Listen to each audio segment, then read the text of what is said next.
सत्य की आवाज़ में आपका स्वागत है। आपको ले चलते हैं मड़ियाहू तहसील के उसराव गांव में, जहां की छविराज पटेल मत्स्य उद्योग एंड मत्स्य हेचरी की बच्चे कैसे पैदा किए जाते हैं। आपको बता दें कि इसके प्रोप्राइटर हैं राकेश पटेल, जो कि जिला पंचायत सदस्य हैं और अपना दल लेस जफराबाद के विधानसभा अध्यक्ष हैं। उनके द्वारा आपको रूबरू कराएंगे और जानकारी उनसे मिलेगी कि मत्स्य पालन कैसे किया जाता है, बच्चा कैसे पैदा किया जाता है, किस प्रकार से पैदा किया जाता है, कितने घंटे में बच्चा तैयार हो जाते हैं, जिसमें आपको मछली कैसे तैयार हो जाती है, कैसे उसको बेचा जा सकता है।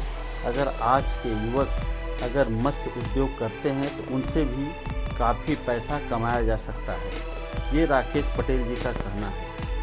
आइए हम आपको दिखाते हैं वीडियो के माध्यम से कि कैसे बच्चा को देते हैं, उसमें कैसे प्लास्टिक में देते हैं, क्या ऑक्सीजन देते हैं, कैसे बच्चा आप ले जाएंगे तो ज़िंदा रहेगा। सारी चीज़ें आपको रूबरू दिखाएंगे। साथ में गड्ढा में पालने के लिए कितना बड़ा रहेगा, कितना पानी रहेगा, पानी ठंडा रहेगा कि गर्म रहेगा, उस मछली में कौन सा दवा डालेंगे, उसका चारा कौन सा डालेंगे, ये सारी चीज़ें आपको विस्तृत रूप से राकेश पटेल जी के द्वारा बताई जाएगी। और हम आपको वीडियो के माध्यम से आपको देखिए हम दिखा भी रहे हैं कि मछली को कैसे पैकिंग किया जाता है और इसमें मछलियाँ कैसे ज़िंदा रहती हैं। आइए आपको वीडियो के माध्यम से हम राकेश पटेल जी से रूबरू कराते हैं। सभी मत्स्य पालक किसान भाइयों को मेरा प्रणाम। मैं राकेश कुमार पटेल, आप सभी किसान भाइयों का पटेल मत्स्य उद्योग एंड मत्स्य हैचरी पर स्वागत है। यह पटेल मत्स्य उद्योग मत्स्य हैचरी है, जहां पर हम बच्चे का प्रजनन करवाते हैं, कैसे हम अपना बच्चा तैयार करते हैं, आज आप हमको दिखाना चाहते हैं वीडियो के माध्यम से। ये हमारा फार्म है। ये देखिए, जैसे कि बच्चा पैदा करने के लिए ये बूडर टंकी की ज़रूरत होती है, जहाँ से बड़ी मछलियों को हम इसमें लाकर छोड़ देते हैं।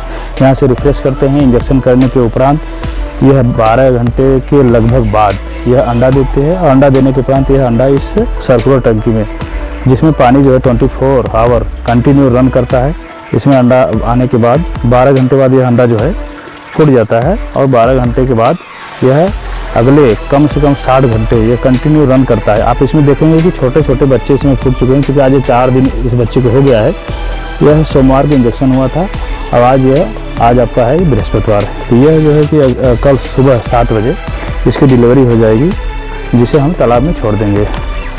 ये हुआ आपका स्पान अंडा, जो 72 घंटे में तैयार होता है और इसे किसान भाई अपने तालाब में ले जाकर अच्छे से जिलाकर बड़ा करके, जैसे धानी साइज़ का हो गया या 1 इंच साइज़ का हो गया, फिंगर साइज़ का हो गया, तो उसे अगल बगल के किसानों को सप्लाई दे सकते हैं, अपने तालाब में छोड़ सकते हैं। क्योंकि यह स्पान अंडा छोटा बच्चा होता है, सस्ता होता है, जिसे आप स्टोर करके और कम पैसे में बच्चे तैयार करके अच्छी आमदनी कमा सकते हैं।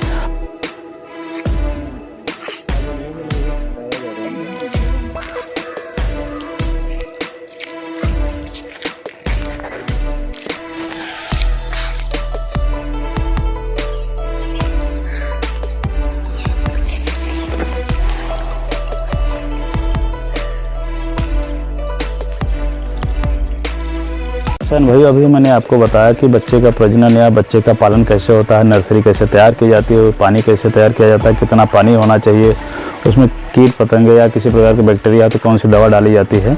अब आपको बताना चाहेंगे, जैसे छोटे बच्चे तो हमने बताया कि अगर आपके पास बना हुआ चारा नहीं है, आर्टिफिशियल चारा नहीं है, तो सरसों की खली यूज करते हैं हम। लेकिन अगर हमारे पास अभी देखिए मार्केट में आता है बना हुआ फ्लोटिंग चारा, तो ये हमारे पास देखिए NS कंपनी का चारा है। ये 1.44 mm का चारा है। जैसे प्यासी में 3 इंच का बच्चा है तो उसके लिए ये 1.44 mm का चारा चलता है, जिसमें 32% जो है कि फैट होता है, 5% प्रोटीन होता है। इसके बाद अगर 50 ग्राम 60 ग्राम के ऊपर हो जाती है प्यासी, तो आपको 32.5 3 नंबर का चारा चलता है, जिसमें 32% फैट और 5% प्रोटीन होता है। लेकिन जब हमारी प्यासी 150 ग्राम की हो जाती है या 150 ग्राम हमारा रोहू हो जाता है, तो उसके लिए हम 28-4 यूज करते हैं, जिसमें 28% प्रोटीन और 4% फैट होता है। ये चारा हो गया। लेकिन अभी और छोटे बच्चे अगर होते हैं तो उसके लिए हमें आता है पाउडर के रूप में। यही चारा हमको पाउडर के रूप में मिलता है, जो 1 से 1 महीने के लिए दिया जाता है। तो ये हमारे पास चारे की व्यवस्था है। जैसे अब दवा का गया, उसमें जैसे हाइजी होता है या कलीजे फंगस के लिए हो गया, तमाम सारी दवाई, जैसे पोटेशियम हो गया, पोटेशियम परमैंगनेट हो, तमाम सारी ऐसी दवाई हैं तो वो ज़रूरत पड़ने पर आपको सारी चीज़ें बताई जाएंगी। और आवश्यकता पड़ने पर किसी समय आपको एक स्क्रीन पर नंबर चल रहा होगा जिससे आप संपर्क करेंगे तो आपको हर प्रकार के प्रशिक्षण की आवश्यकता पड़ेगी तो भी दिया जाएगा, निःशुल्क प्रशिक्षण दिया जाएगा। और मत्स्य पालन के लिए हम तो एक सलाह देंगे और एक जानकारी देना चाहेंगे कि आप बिना जानकारी के मत्स्य पालन का काम करेंगे तो आपको असुविधा होगी, इसलिए हम आपको निःशुल्क जो है किसी भी प्रकार की जानकारी देना चाहेंगे। हम आगे आपको प्यासी के बारे में जानकारी देते हैं जो हमारे पास अवेलेबल है। तो हम प्यासी के बच्चे को आपको दिखाते हैं। और जैसा कि हमने किसान भाई आपको बताया था कि हमारे यहाँ प्यासी इस समय उपलब्ध है, तो आइए देखिए हम प्यासी का बच्चा आपको निकाल के दिखाना चाहते हैं कि ये किस साइज़ की है और इस साइज़ का बच्चा एक बिस्से में कितना छोड़ा जाता है। तो किसान भाई जैसा कि एक बिस्से के तालाब में प्यासी का बच्चा 700 छोड़ा जाता है, तो हम बताना चाहेंगे कि प्यासी जो हमारे किसान भाई नए हैं वो 700 नहीं कम संख्या में छोड़कर उसकी जानकारी लें, उसके विषय में जानें। यह प्यासी लगभग मान के चले 3 से 3.25 इंच या 3.5 इंच का साइज़ का बच्चा है। और इसे हम अगर आज के डेट में छोड़ते तो इसे हम 7 महीने 7 से 7.5 महीने बाद इसकी हम कटाई या इसे हार्वेस्टिंग कर सकते हैं। तो आइए हम आपको दिखाते हैं कि प्यासी किस साइज़ की है और इसकी क्वालिटी क्या है। ये देखिए प्यासी का बच्चा है, ये लगभग 3-3.5 इंच साइज़ का बच्चा है। इसे आप तुरंत प्राप्त कर सकते हैं। इसके लिए दवा और चारा सारी चीज़ें हमारे यहाँ उपलब्ध हैं। किसान भाई मैं आपको बताना चाहता हूँ हमारे यहाँ जो रोहू है, ग्रास है, विरगट है, जैसा कि किसान भाई अभी हमने आपको दिखाया फर्म में उसमें छोटे बच्चे जो स्पान अंडे के रूप में अभी रन कर रहा है, जो कल डिलीवरी होगी उसके लिए हमें किस प्रकार से नर्सरी तैयार करना होता है मैं वो आपको दिखाना चाहता हूँ वीडियो के माध्यम से। ये देखिए जैसे पुराना तालाब है, इसमें बरसात का पानी है या उसके पहले का पानी भरा हुआ है, तो इसमें तमाम सारे डस्ट होंगे, धूल मिट्टी का होगी या कह लीजिए कि जो खरपतवार है वो सड़े हुए हैं या देखेंगे अगल बगल घास हो चुके हैं। तो वो छोटा बच्चा है, उसको हम पालने के लिए सबसे पहले क्या करते हैं, अपने नर्सरी को अच्छे तरीके से सुखा देते हैं। आप देख रहे होंगे कि चारों तरफ की घासें हमने निकाल दिया है और जहाँ से थोड़ा बहुत तालाब कटा हुआ है या जैसे उसके अंदर होल हो चुका है उसे हमने इसलिए ढक दिया है कि उसमें मेढक या कह लीजिए कि कोई जानवर कीड़ा ये सब न रहें, उसकी अच्छी तरीके से हमने सफाई कर दिया। और देखेंगे ज़मीन पे आप अच्छी तरीके से देखेंगे कि वो दरारें फट चुकी हैं। इससे ये है कि उसके अंदर जैसे कार्बन डाइऑक्साइड जो होते हैं मिट्टी में मिले होते हैं या डस्ट वगैरह, तो वो अच्छी तरीके से निकल जाएँ।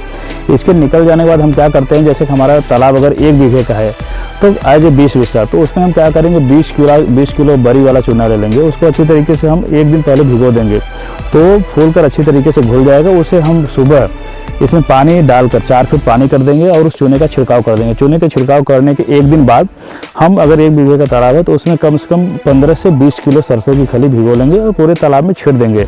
अगले दूसरे दिन हम देखेंगे कि उसका पानी एकदम हरा हो जाएगा और हरा होने का कारण होता है कि उसमें सरसों की खली घुल जाती है अच्छी तरीके से। और जो छोटा बच्चा आपके फर्म में चल रहा है अभी, वो छोटे बच्चे क्या करते हैं, जब हम उसको दूसरे दिन लाकर उसमें डालते हैं तो वो पानी को चाटते हैं और उसी के सहारे वो जो सरसों की खली होती है वो लेते हैं, धीरे धीरे बढ़ते हैं। तो डेली हम क्या करेंगे, सरसों की खली अभी तो 20 किलो में इकट्ठा डाल दिए हैं, लेकिन जब बच्चा डालेंगे तो प्रतिदिन हम 2 किलो 2.5 किलो ऐसे करके 1 सप्ताह के बाद कंटिन्यू हम चारा बढ़ाते जाएंगे। और 1 सप्ताह के बाद उसे हम काटन के कपड़े से उठाकर, एक बड़े काटन के 10 फीट 12 फीट 15 फीट का कपड़ा हो, उससे 2 लोग मिलकर अच्छे से उठाएंगे किसी किनारे से। तो हम देखेंगे कि हमारा बच्चे के क्या साइज़ है या क्या उसकी पोटेंशियल है, उसको अच्छी तरीके से चेक करेंगे।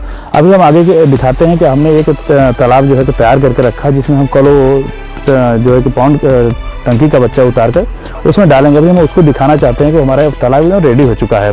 तो हम आगे अभी आपको दिखाते हैं कि हमारा तालाब अभी ये एकदम बिल्कुल तैयार है। इसमें चूने का छिड़काव भी हो चुका है, सरसों की खली भी पड़ चुकी है और जो अभी हमारे फार्म में बच्चा चल रहा है उसे कल सुबह अर्ली मॉर्निंग 7 से 8 बजे के बीच में मैं इसको छोड़ूंगा। तो इसका कलर देख रहे होंगे बिल्कुल आपका हरा दिख रहा होगा।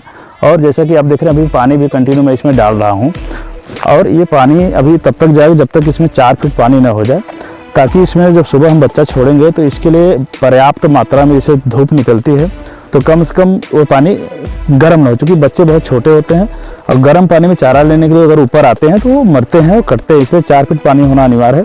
जैसा कि आप देख रहे हैं अभी देखिए हम पानी डाल रहे हैं और एकदम बिल्कुल हरा पानी है, स्वच्छ पानी है। किनारे पर आप देखेंगे तो कोई घास इसके तली से सटा हुआ नहीं दिख रहा होगा और हम पानी उतना ही डालेंगे कि ये घास न पकड़े, ताकि घास के अंदर बच्चे जाके फंसे न। जैसा कि आप देखेंगे इसके बगल में पुराना तालाब है, इसमें आप देखेंगे पुराने पानी का कलर और इस तालाब के नए पानी का कलर। तो हमने जैसा कि बताया आपको कि छोटे बच्चे स्वान अंडे के लिए बिल्कुल पानी स्वच्छ होना चाहिए, तालाब स्वच्छ होना चाहिए, उसमें दवा वगैरह जो है डाले जाते हैं। तो ये देखिए पुराना तालाब है, इसका पानी आप देखेंगे बिल्कुल मोटा है और इसमें हो सकता है कि कीट भी हों, कुछ खतरनाक जो है कि ये बैक्टीरिया होते हैं वो भी हों। लेकिन नए तालाब में आप देखेंगे ऐसी कोई दिक्कतें नहीं हुई, चूना भी डाला गया है, इसमें कुछ दवाएं पड़ती है वो भी डाला गया है और हमारे यहाँ दवा भी हर प्रकार की जो मछलियों की दवा होती है जिस समय